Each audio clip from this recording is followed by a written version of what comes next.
Good morning प्यारे बच्चों। नबी Rajasthan public school की ऑनलाइन क्लासेज में आपका पुनः हार्दिक स्वागत है। मैं आपको कक्षा 9th के साइंस में चैप्टर नंबर 2 पढ़ा रहा था बेटा। तो कल मैंने आपको पढ़ाया था कि क्रीम कैसे प्राप्त करेंगे, या दो जो अगर एगुलेंसील जैसे तेल का और जल का उदाहरण लिया था उनको पृथक किया था। इसमें से मैंने आपको 2 प्रश्न दिए थे कि दूध से क्रीम प्राप्त करने के लिए आप किस यंत्र का उपयोग करेंगे। तो इसके लिए मैंने देखना कल का लेक्चर पढ़ना मेरा, तो उसमें लिखा था अपकेंद्रण यंत्र।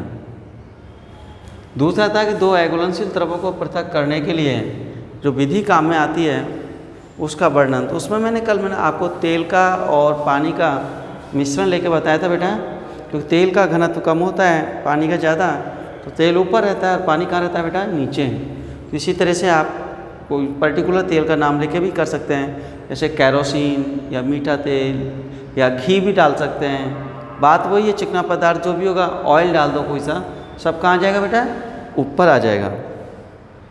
इसके बाद एक नया टॉपिक आता है बेटा, और उसमें है नमक और कपूर के मिश्रण को हम किस प्रकार पृथक करेंगे। तो देखिएगा बेटा,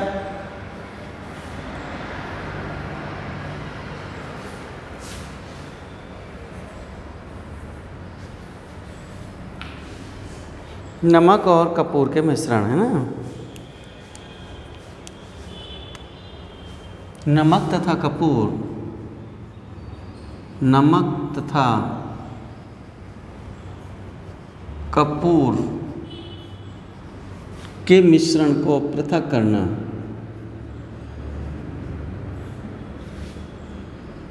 के मिश्रण को क्या करेंगे बेटा, पृथक किस प्रकार करेंगे।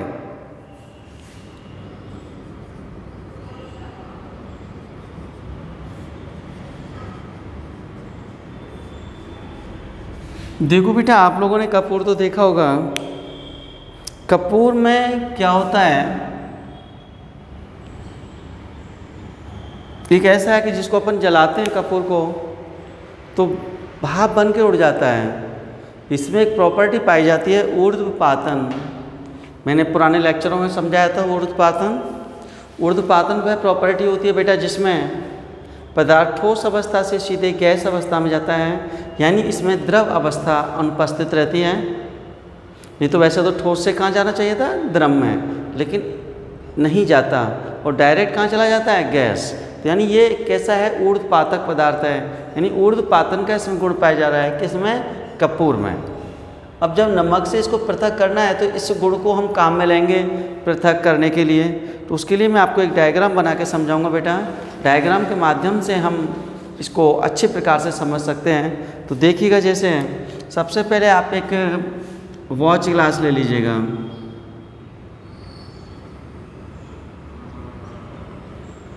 इस वॉच ग्लास लेंगे और इसमें अपन क्या डाल देंगे, थोड़ा सा नमक और कपूर को डाल लिया आपने मिक्स करके, इस तरह से चूरा बना के ये डाल दिया, ये डाल दिया पीस के। डाल देने के बाद फिर इसमें क्या करना है कि इसको एक स्टैंड पर सेट करो बेटा। तो स्टैंड सेट करोगे तो इस तरह से करोगे, ऐसे एक जैसे टेबल बर्नर लगाना है ना, नीचे से तो जाली वगैरह लगाते हैं, गर्म भी तो करना है इसको।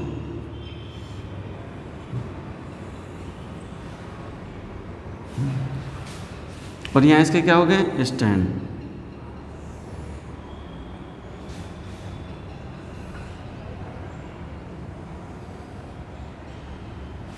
नीचे क्या लगा दोगे, एक बर्नर।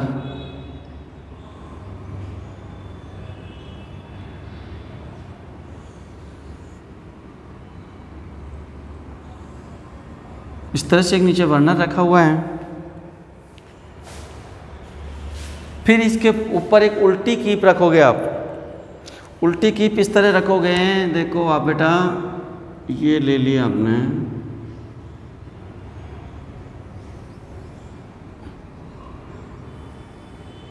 ऐसे, और ये आ जाएगी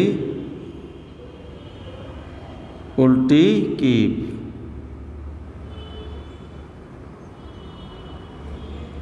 है ना। तो उल्टी कीप से आपने क्या कर दिया, इसको ढक दिया।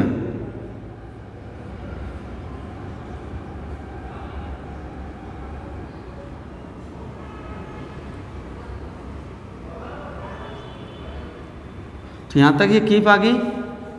इस कीप को आप ऊपर कॉटन से बंद कर दो, इसको इस तरह से कॉटन लगा दो। यहाँ ये कॉटन लगा दी, इस मुंह को कॉटन से क्या कर दिया आपने, बंद कर दिया है। बर्नर को जलाओगे तो इस तरह से इसमें से अग्नि प्रज्वलित हो जाएगी। अब आप क्या देखोगे बेटा, कुछ समय बाद, अभी आपने स्टार्टिंग में क्या करा, सबसे पहले आपने बर्नर लिया, वॉच ग्लास लिया जो कांच का बना होता है, इसमें आपने नमक और कपूर को रखा है और ये आपने लगा दिया रुई का प्लग, यानी बंद कर दिया इसको ऊपर से रुई से। ये क्या रख दिया आपने, उल्टी कीप को उल्टा रख दिया है।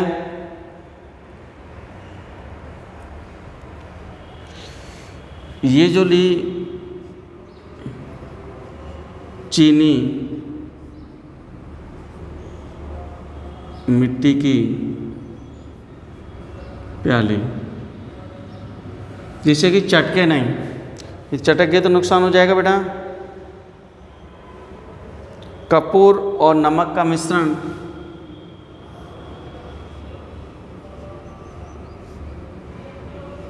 वह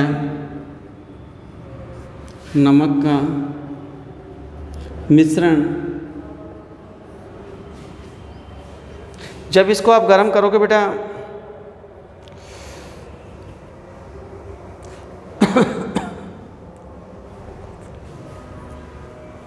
तो अब आपने इस तरह से उपकरण को सेट करने के बाद जैसे ऑन किया, इसको जलाना बर्नर को, तो धीरे धीरे जो प्याली में रखा हुआ है ये आपका क्या होगा, गर्म होगा। तो नमक का क्वथनांक कुछ होता है, इसलिए नमक पर फर्क नहीं पड़ेगा। लेकिन बेटा ये जो कपूर था वो ऊष्मा पाकर वाष्प के रूप में बदल जाएगा, और वाष्प के रूप में बदल जाएगा तो क्या होगा बेटा, ये ऊपर गति करेगा। तो पहले क्या निकलेगी, इसमें से वाष्प निकलेगी। क्या निकलेगी, वाष्प। तो देखो इस तरह से वाष्प निकलती दिखेगी आपको, ऐसे ऊपर जाती हुई दिखेगी। तो ये किसकी वाष्प होगी, कपूर की वाष्प होगी। किसकी, कपूर की वाष्प, कपूर की वाष्प होगी बेटा। और ये वाष्प जब कीप से टकराएगी तो कीप से टकराने के बाद धीरे धीरे क्या हो जाएगी बेटा, ठंडी हो जाएगी और कीप की दीवारों पर ये इकट्ठी होने लगेगी। इस तरह से काला काला सा जम जाएगा यूँ। तो ये जो जमेगा ये क्या कहलाएगा बेटा, कपूर है ये भी, लेकिन वो वाष्प के रूप में था। ये किस रूप में है, ठोस के रूप में है।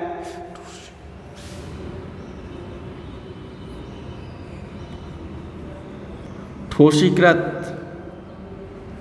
कपूर। इस तरह से आपने क्या देखा कि जब इन दोनों मिश्रणों को गर्म किया तो गर्म करने के बाद कपूर वाष्प के रूप में ऊपर उड़ने लग गया, और उड़कर जैसे कीप की दीवारों से टकराया तो कीप की दीवारों से टकरा के ठंडा हुआ और कीप की दीवारों पर ये चिपक गया। तो इस तरह हमने कपूर से वापस कपूर को प्राप्त कर लिया। बस पात्र में से कहाँ गया है, वो कीप की दीवारों पर। और इस पात्र में यानी जो रह गया है प्याली में, वो केवल क्या रह जाएगा लास्ट में, नमक। इस तरह से हम नमक और कपूर को पृथक कर सकते हैं। एक्सपेरिमेंट को एक बार दोबारा ढंग से समझो बेटा। प्याली ली, कपूर पर नमक रखा, ऊपर से उल्टा कीप रखा। उल्टा कीप क्यों रखा, क्योंकि इसको ढक सके। अगर कहीं भी थोड़ा सा भी गैप रह गया ना बेटा तो साइड में से निकल जाएगा और हमें प्रोडक्ट प्राप्त नहीं होगा। ऊपर से बंद कर दिया है कॉटन से, अगर कॉटन से बंद नहीं करेंगे तो क्या होगा बेटा, यहाँ से सीधा फिर बाहर निकल जाएगा। इसे रोकने के लिए कॉटन का यूज करते हैं। ऊष्मा पाएगा तो सबसे पहले नमक पर तो कोई फर्क पड़ेगा नहीं, क्योंकि इसका क्वथनांक ज़्यादा होता है। फर्क किस पर पड़ेगा, कपूर पर। और कपूर वाष्प के रूप में उड़ना प्रारंभ हो जाएगा। तो ये कपूर की वाष्प हो जाएगी। ये वाष्प जब दीवारों से टकराएगी तो दीवारों से टकरा के क्या होगा, एक तरफ ही नहीं बेटा, दोनों तरफ चिपकेगा, ये ध्यान रखना। तो दीवारों से जब इस तरह से टकराएगी तो दीवारों से ठंडा हो जाएगी, दीवारों से टकरा के, और दीवारों के ऊपर एक लेयर प्राप्त होगी इस तरह से आपको। और ये लेयर किसकी होगी? कपूर की लेयर होगी। और कपूर दोबारा से ठंडा होने पर ठोस में बदल जाता है। इस तरह से जो लेयर है वो ठोसीकृत कपूर की प्राप्त होगी और आप नमक और कपूर को इजी वे में पृथक कर सकते हैं। तो एक बार इस डायग्राम को आप अपने नोटबुक में बनाइएगा, बना लो इसको डायग्राम को।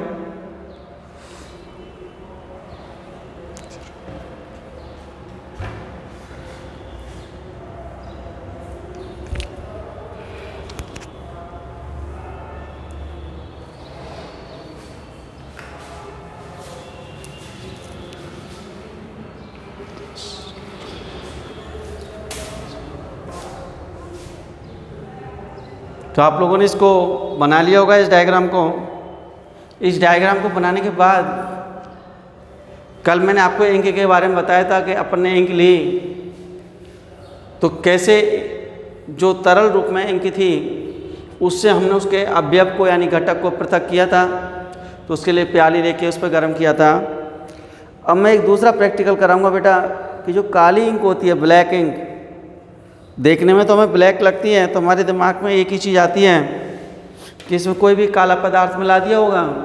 लेकिन हमें ओरिजिनलिटी में पता होना चाहिए कि काला जो है वो एक रंग नहीं होता, रंगों का समूह होता है, ग्रुप होता है। तो उन विभिन्न प्रकार के रंगों को जब हम मिलाते हैं तो हमें काला रंग विशिष्ट बनता है या प्राप्त होता है। जैसे रेड की अगर हम बात करें तो रेड प्योर होता है, इसमें किसी और चीज़ की बनावट की ज़रूरत नहीं होती, लेकिन ब्लैक के लिए आवश्यकता होती है। तो ब्लैक जो कलर है, देखते हैं क्या ये शुद्ध है या ये भी बहुत से घटकों से मिलकर बना है। कैसे पता लगेगा कि इसमें और भी घटक हैं या नहीं हैं, या उनको कैसे पृथक कर सकते हैं, ये हम आपको अपने प्रैक्टिकल में समझाएंगे। इसको देखिएगा बेटा।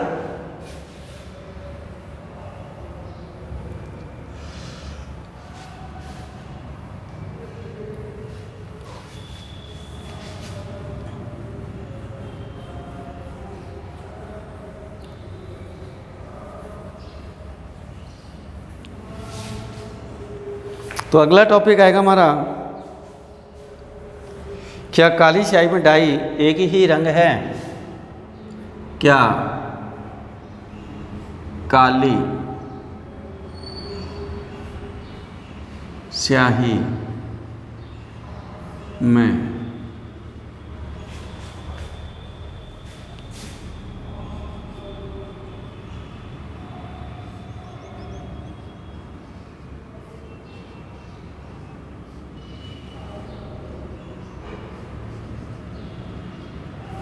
हमें ये चेक करना है कि जो काला रंग बना हुआ है क्या एक ही रंग से बना हुआ है या ये रंगों का मिश्रण है। इस प्रयोग को करने के लिए बेटा सबसे पहले तो जो एक काली स्याही है इसका जलीय विलयन बनाएंगे। इसमें एक जो मैंने अवशोषण वाली बात बताई थी आपको पहले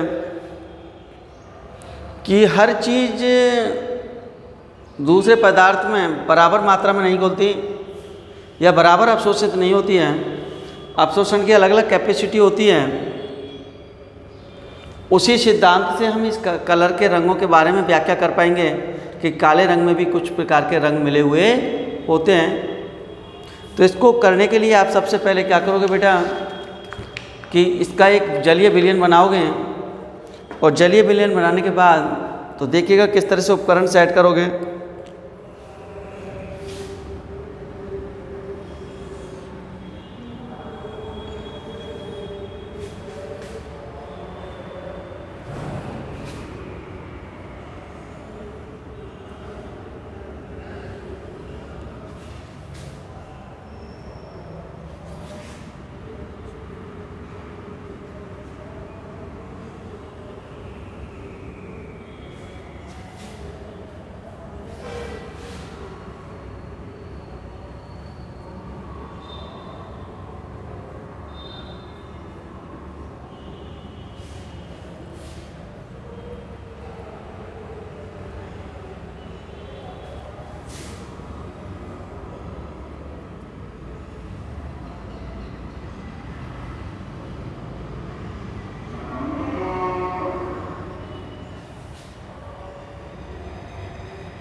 इस तरह से आप एक उपकरण बनाएंगे बेटा। तो इसमें सबसे ऊपर जो रखी है वो कांच की छड़ है।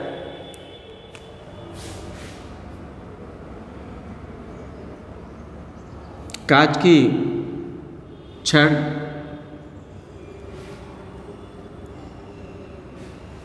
इसके बाद एक कागज़ की क्लिप लगा देंगे इसमें। ये जो अंदर डाला है ना ये पोर्शन, ये वाला कागज़ की क्लिप,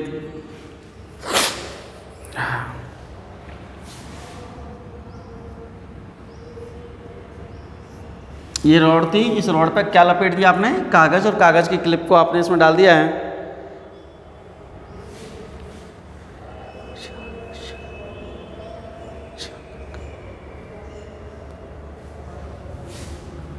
ये क्या है?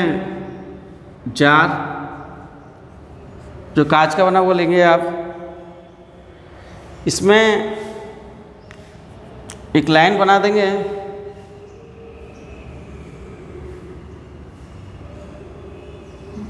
ये होगा स्याही का निशान।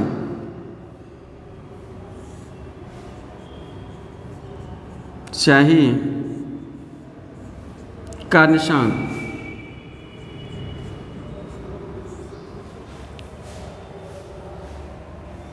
और नीचे जो आपने लिया इसमें, यहाँ पर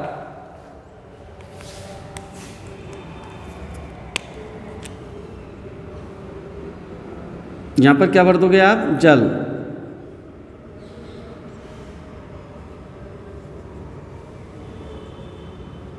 यहाँ आपने जल भर दिया।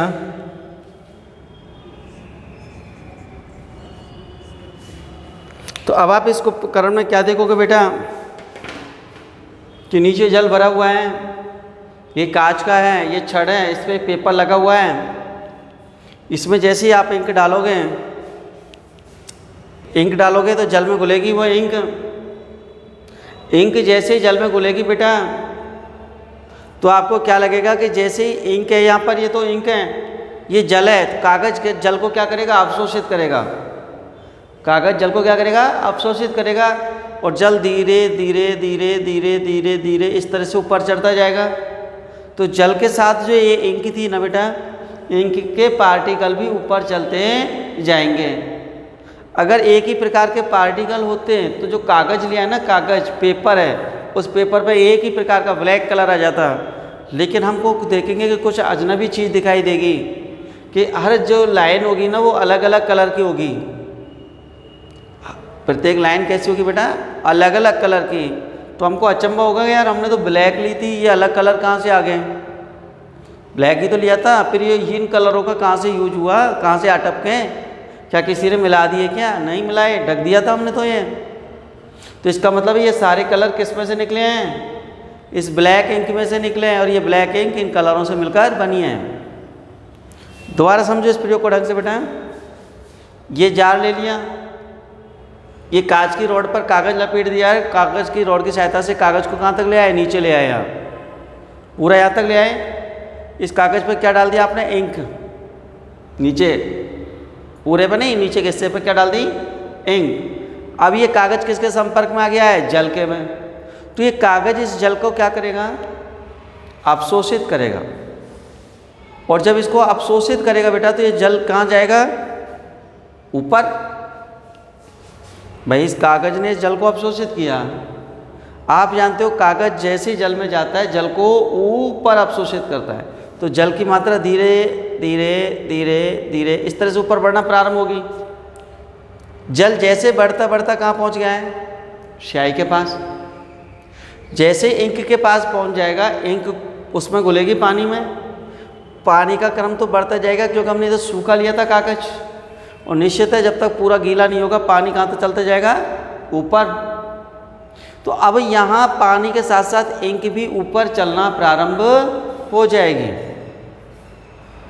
अब इंक ऊपर जाएगी तो कहना तो ये है, हमारा मानना तो कि इंक भी पूरी जानी चाहिए थी, यानी पूरे ब्लैक कण ही ऊपर जाने चाहिए थे, क्योंकि ब्लैक इंक अपने काम में लिए है।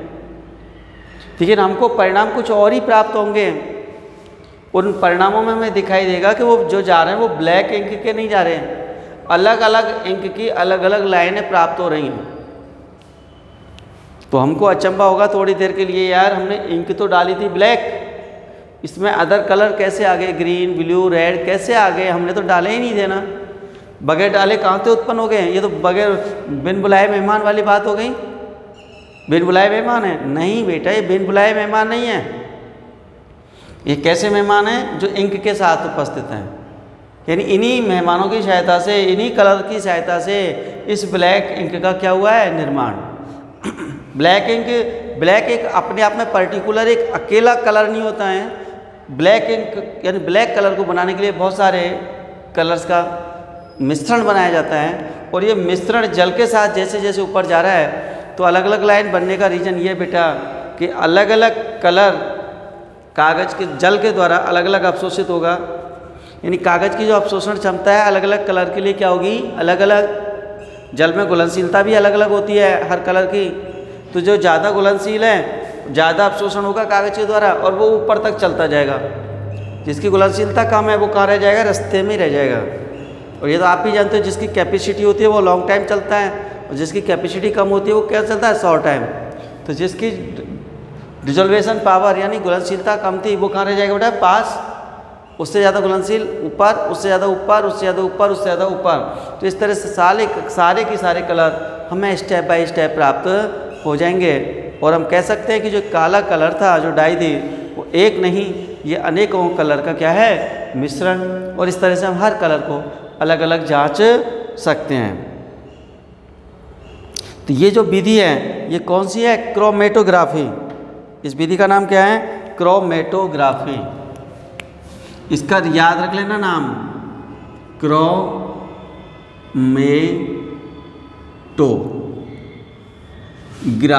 विशेष नाम होता है इस मेथड का। इस मेथड को आप विशेष रूप से याद रखेंगे। पूछा जा सकता है इंक को किस विधि के द्वारा या किस प्रोसेस के द्वारा उसके कलर की जांच की जा सकती है। तो इस मेथड का क्या नाम होगा? क्रोमेटोग्राफी। तो पहले एक बार इस डायग्राम को आप अपनी नोटबुक में बना लीजिएगा।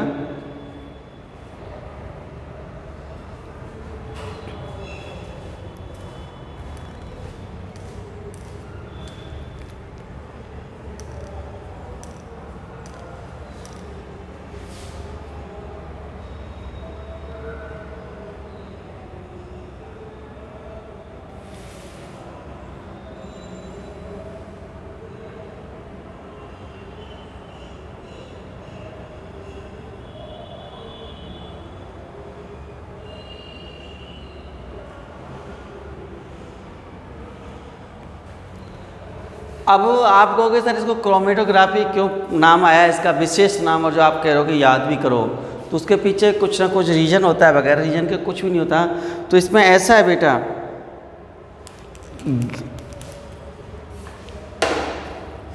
कि ग्रीक जो भाषा होती है ना, ग्रीक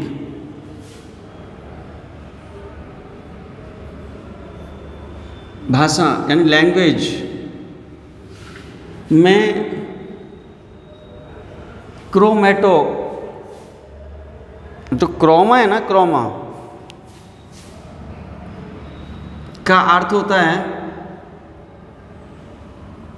रंग।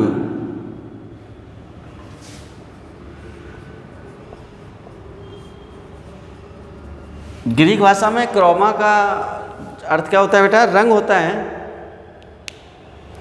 और रंगों को पृथक करने के लिए सबसे पहले इस विधि का उपयोग किया गया था।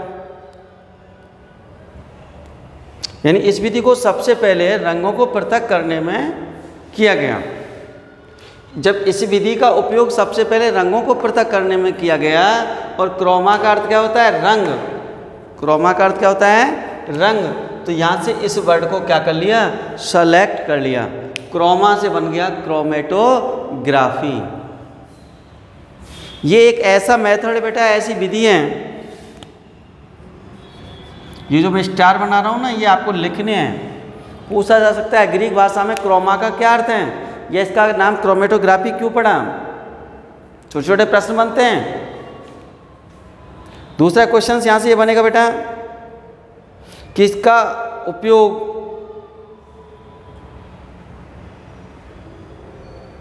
किन पदार्थों को पृथक करने में करते हैं? तो इस तकनीक का उपयोग उन विलय पदार्थों को पृथक करने में करते हैं जो एक ही विलायक में क्या हो, घुलनशील। जैसे जल में सारे कलर घुलनशील होते हैं, तो उन कलरों को पृथक करने में लिया था, क्योंकि वे अवयव या वे विलय जो एक ही विलायक में घुलनशील होते हैं उनको पृथक करने के लिए क्रोमेटोग्राफी का यूज किया जाएगा। फिर आता है इसका उपयोग, तो उपयोग तो ये है डाई में रंगों को पृथक करने में। यहाँ से लिख लो उपयोग, डाई में रंगों को पृथक करने में प्राकृतिक रंगों से पिगमेंट पृथक करने में प्राकृतिक रंगों से पिगमेंट पृथक करने में। आज आपको इतना ही पढ़ाया जाएगा बेटा। और आज आपने कितना सीखा आज के लेक्चर में, उस बात की जानकारी करने के लिए आपको कुछ क्वेश्चंस दिए जाएंगे जिन्हें आप अपनी नोटबुक में सॉल्व करेंगे। सबको होमवर्क नोटबुक में करना है। अगर आपको अच्छे अंकों से इस क्लास को पास करना है तो बुक के लिए आपको बता दी थी बेटा, मार्केट में बुक आ चुकी हैं, सिलेबस चेंज हुआ है इसलिए पुरानी बुक काम में नहीं आएंगी, सबको नई लेनी होंगी और मार्केट से परचेज करके पढ़ाई चालू कर दें। जो जितनी जल्दी पढ़ाई चालू कर देगा वो उतना ही अच्छा सफल होगा और अच्छे अंक प्राप्त करेगा। तो सबसे पहले इसमें क्वेश्चन जैसे लिखिएगा बेटा,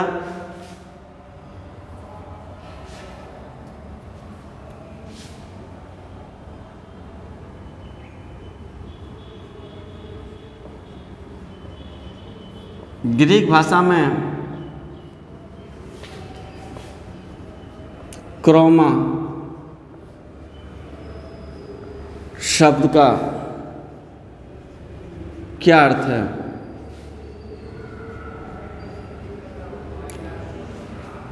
और दूसरा, क्रोमेटोग्राफी